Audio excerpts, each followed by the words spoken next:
Welcome in. It is day 304, and you're speaking with the Meeples Champion. And today we're actually going to jump into another card game that is outside of my norm. I try to stay away from I completely have stayed away from just doing plain expansions. I haven't done expansions at all this year. That's been a year 2 goal. However, I had a game that was both a base game and an expansion. I've done maybe 1 or 2 of these in the past, but I was excited to get this one to the table today. The game is called Oriflamme Ablaze. Now, the idea being is that this is an expansion to Oriflamme. However, you can play either this or the base game by themselves, and they are both an equally sized game. So it is really a game on its own. The difference is if you buy both games and you mix the cards together, you can have a unique grouping, and that'll cause an extremely new game. That being said, we're not going to talk about this as an expansion. We're going to talk about it as a standalone and how this game works for it. So the concept of the game is very simple. You're going to get a deck of cards. Now, in this game, I believe you're going to get a total of 11 cards. You're going to shuffle these up, and you're going to deal to yourself 7 of them. Of the 7 you get, you're only going to use 6. When it's your turn, so you're going to place this out in front of you, and you can either place it face up or face down. If you place it face down, you can start to build coins on it. And then eventually when you flip the card, you gain those coins. If you place it face up, you can use its ability. Now when the next person goes, they're also going to place it down. However, they have to go to the left or the right of the entire pile. So if I placed one down, they're going to my left or right. But once they pick a spot, the next person up has to pick to the left of both of us or the right of both of us. You can never place it in the middle. The only exception is if you already have a card on the board, you can place it on top of that card, protecting the card but also making it so it no longer can do its ability. So you're going through, you're slowly placing cards, and what's different about this game is simply the fact that they are new cards and therefore new abilities. So for instance, you have a card that's going to say, well, if somebody destroys this card, it's going to be worth an additional coin. It's tempting to destroy it because usually when you destroy a card, it's going to be worth 1 coin. This one's worth 2. You have another one that says it's a trap card. So whoever destroys this, you're going to get to steal 3 coins from them. You have a card that lets you change another card's ability, allegiance on the board, which is a completely new idea. So basically, when you activate this card's ability, you have a little thing for it. You place it on any card you want that's face up, and that card is now considered part of your family. So you steal an opponent's card. You have a card that says when you use this, you're going to basically cause damage to all of your opponents for the amount of cards they have touching certain cards. So basically, if somebody in the first game had, I forget the name of the card, but there was a card that every time that it got to their turn, they would score and get a coin for its card and every card touching it. This one does the opposite. This one is going to cause you to lose coins for as many as your biggest group touching. So it's a really powerful card. So it's all about the card abilities. It's a really fun game. You keep playing this out until the end of 6 rounds, and at the end of the 6th round, you see who has the most coins, and they're the victor. Why don't we jump in, though? Let's talk our 7 categories and see where this game lands for us.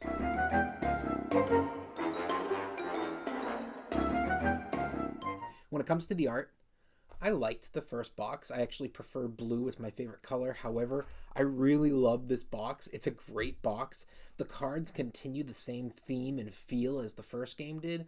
I love the art. Thumbs up.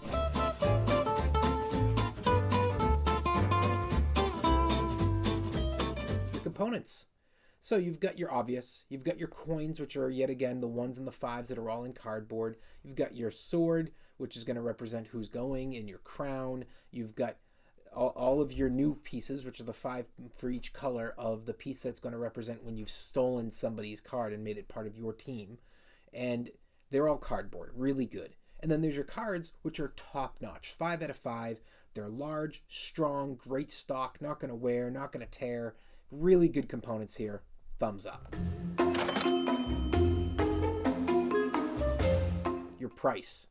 The game comes in around $30, which is a great price for this game because you're getting both an expansion and you're getting a base game. So when it comes to that price, that's a really good price because you can buy it and for $30 you have a game. But if you go and you want to buy both this and the other game, $60 for both of them, you get 2 base games that together make a huge game, and that's worth its value. The $30 for me is great. It's available. You're going to find this in 3, maybe 4 out of 5 board game stores. Oriflamme has picked up a lot of popularity, at least as far as being stocked. I've even seen this at a Barnes & Noble, and I think I've seen this at Targets now. And it's online. So for me, thumbs up.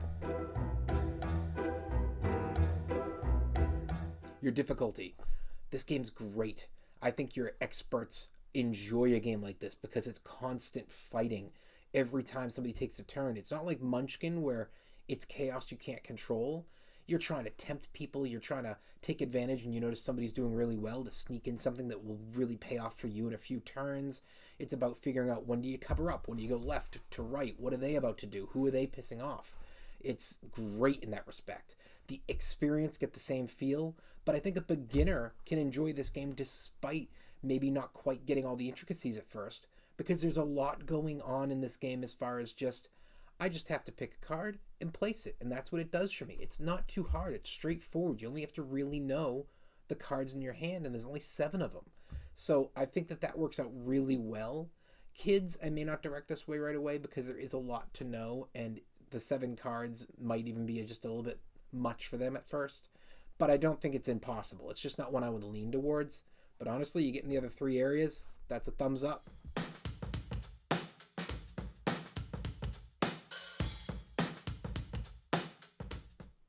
Replayability. This is a game I started on Board Game Arena.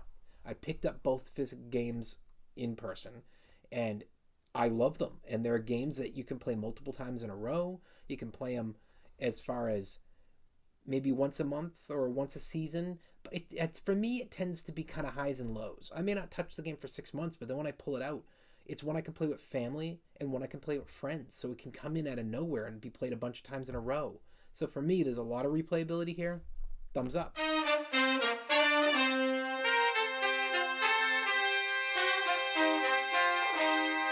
Keys to victory. Well, obviously your keys are constrained based on A, are you playing just this game, which is what we're judging today, and B, what cards did you randomly draw? There's going to be cards eliminated right off the bat because you didn't draw them into your hand this round, but that's okay because the cards you did draw and with the cards your opponents are playing, you can start taking advantage of name advantages, of the way that certain things are scoring for an opponent, and how can you counter that and cause it to cause them mayhem, or cause it so that people get on each other's radar and start going to war, and as they're going to war, you're getting more cards out to play, and eventually you can come in and really hit hard. So for me, I think that there is plenty of those keys to victory. Thumbs up.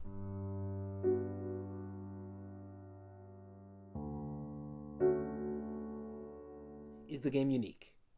I think when the first game came out, I thought of that as a pretty unique game. I don't remember if I gave it because it's still a card game, there's still card abilities. But with this one, unfortunately, there's not a question. This is the second game of the same name. It is not unique because there's another entire game you can play. And while it is an expansion for this, it's also a base game. And therefore, they are competing with each other, and it does not stand out. You can pick A or B. Some people might grab them and say, I want to play them together. Some people might not want to do that. It might be too many cards to memorize. So they want to have one or the other, and therefore they're competing. So for me, this is not unique. Thumbs down.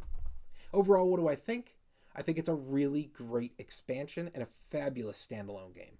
I think that this is one that you definitely, if you have the first one, add it to your collection. But even if you don't, go and see if a friend has the first and pick up the second, because then you guys have the chance to play together and combine, but you have your own game that's distinct from theirs. Well, it has been day 304, and we've been speaking about the game Oriflamme Ablaze. And you've been speaking to the Meeples Champion. Like, share, subscribe, and check down below in the description. I'll be adding an Amazon link in case you want to get this game for your collection. And check me out on Board Game Arena under the name The Meeples Champion. Send a friend request, send a play request. I'm happy to check out games and play them with you guys whenever I'm on. Until next time, I'll talk to you tomorrow.